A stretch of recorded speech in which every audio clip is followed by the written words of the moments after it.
ដែលគួរនឹងដោយលំអត់លំអោនចិត្តបរិសុទ្ធលើកកំបងជាលីចំពោះព្រះពុទ្ធរូប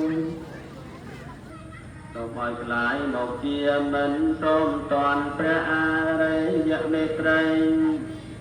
សូមបានសំដោយចិនហឹបហៅចំលុកដល់នេះអត់ហែនៅច្រើនអត់ហែណាអត់មានទៀនមែនអត់ដើរតាមលោកទៅតាមបងមកជើងហ្នឹងមកជើងទៅត្រង់ខែជុំវិញនេះអនុមោទនីតាដល់ខែនៅប្រទេសកម្ពុជាប្រទេសយើងទៅទីរៀបអត់ហើយសម្បានជាកសលឲ្យបានជាបរិស័យរួចចាក់ទុកទាំងពួងគ្រប់ព្រះអង្គគ្រប់គ្នាសូមអនុមោទនីពោ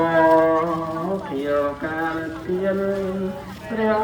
នេត្រឲ្យអនព្រាមណា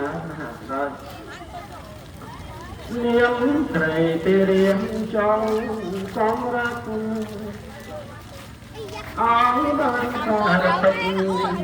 តាំងស្ដាចាក៏លៀងកាលាកាត់ធ្វើមានបាត់លន់អង្គព្រៀង